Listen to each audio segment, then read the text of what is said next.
বিসমিল্লাহির রহমানির রহিম। আসসালামু আলাইকুম। কেমন আছেন সুপ্রিয় ভিউয়ার্স? আশা রাখছি যে যেখানে আছেন ভালো আছেন, সুস্থ আছেন। আমি আলহামদুলিল্লাহ ভালো আছি।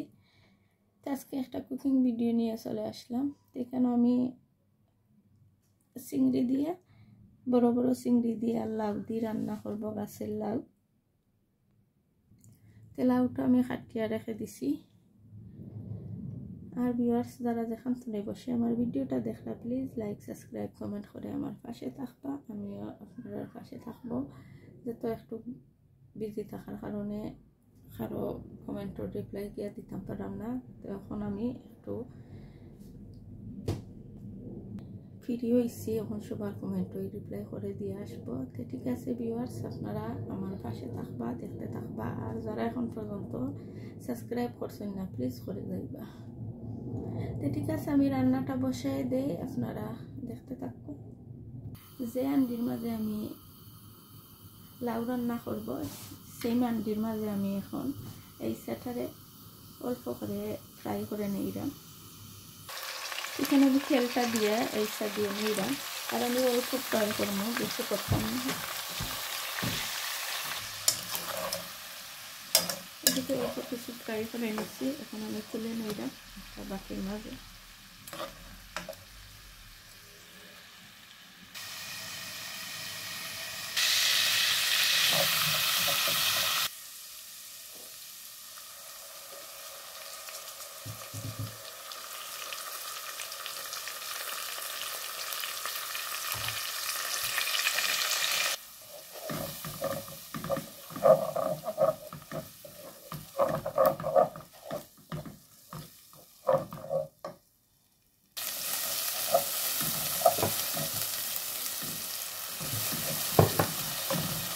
এদিকে আমি পেঁয়াজটা দিয়ে পেঁয়াজটাকে ব্রাউন কালার করে বেজে একটু পানি দিয়ে গুঁড়া মশলাটা দিয়ে নিয়ে।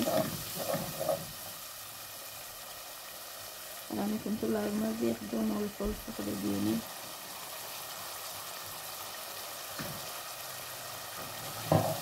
লাউটা একদম সাদা, দেখতাম আমার আম্মায়ের রান্না হোয়াইট থাকতো, এলা তেল ফুল উঠতে দিলে আসতো না, যেমন সাদা সাদা। তারপর লাউ রান্না দেখতাম বাংলাদেশের রান্না।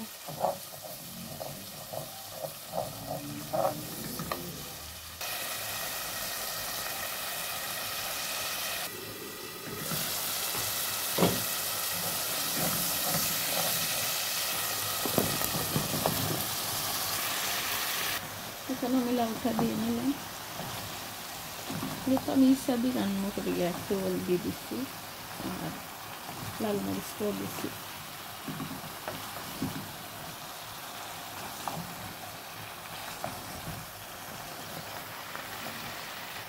আর যদি আমি মাছ দিয়ে রান্তাম, মাছের মাথা দিয়ে আমি লাল মরিচটা একটু কম দিলাম নি, হলদি পাউডারটাও কম দিলাম নি।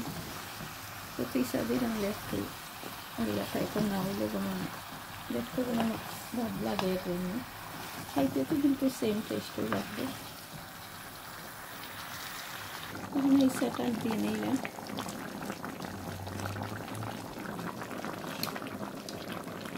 যেহেতু বিরিয়ানি করে রেখে দিচ্ছিলাম, অল্প ফ্রাই করছি, বেশি না।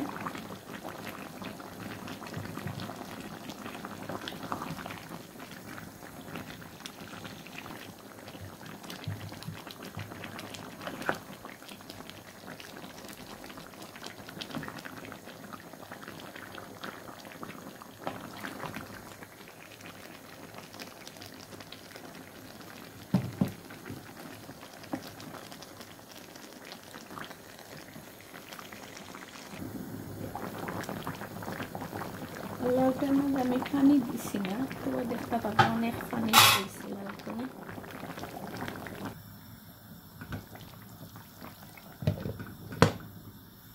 আর এদিকে আমি সাতখরা দিয়ে আর ইলিশ মাছ দিয়ে রান্না করবো, টক রান্না করবো। লাউ তরকারিটা আমি পুনরায় ধনিয়া পাতাটা দিয়ে নিলাম। আর এদিকে আমি টক রান্না করে নিলাম সাতখরা দিয়ে। তোমার দিয়ে বেশি ভালো খাই সাতখরা দিয়ে, এই জন্য আমি তো ইলিশ মাছ আছে, ইলিশ মাছ দিয়ে আর টক রান্না করলে ভালো লাগবে। এখানে আমি মেথি দিয়ে নিলাম, রসুন গরম মশলা করে ভেজে নিলাম, হলদি পাউডার হলদিরা আর ধনিয়া পাউডার দিয়ে নিলাম। এখানে দিয়ে নিলাম সব মশলা যেগুলো লাগে চোখের মাঝে।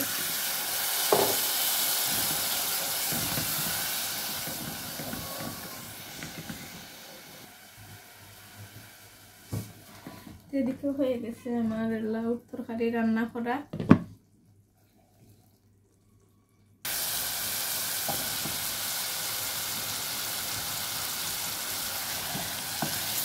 যখন আমি শাকপোড়া দিয়ে রান্না করে নিলাম, আমার খুবই বেশি ভালো খাই শাকপোড়াটা, আর আমি তেমন একটা শাকপোড়া খাই না, আমার গ্যাসের সব খায় এর জন্য।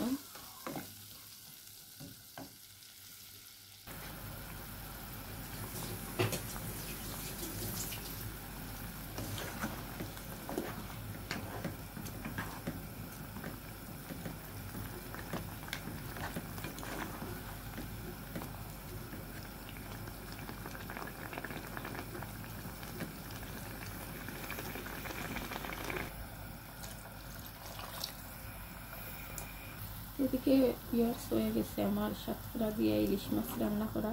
যেহেতু আমি ইলিশ টক রান্না করছি, আমার পুড়িয়ে খালি জোলটা খাইবা আর শাকপোড়াটা খাইবা, মাছটা তো খাইতে না।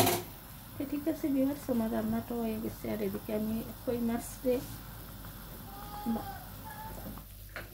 একজন আপিয়ে দেখছিলাম কই মাছ দিয়া মাখা মাখা করে রান্না করছিলাম, মাখাইয়া সবটা দিয়া একসাথে দিয়া বসাইয়া দিছিলাম। আজকে আমি এভাবে রান্না করে নিলাম, দেখতে পারলাম। এটা আপনার সাথে আর শেয়ার করছি না। ঠিক আছে ভিউয়ার্স, আর আগরও কিছু চিকেনের তরকারি আছে আমি গরম করিয়া নিছি। ঠিক আছে ভিউয়ার্স, সবাই ভালো থাকবা, ভালোবাসা দিয়ে আমার পাশে থাকবা। এখনকার মতন আমি ক্যামেরাটা অফ করে নিলাম, আবারও কোনো একটি ভিডিও নিয়ে চলে আসবো। আল্লাহ হাফেজ, আসসালামু আলাইকুম।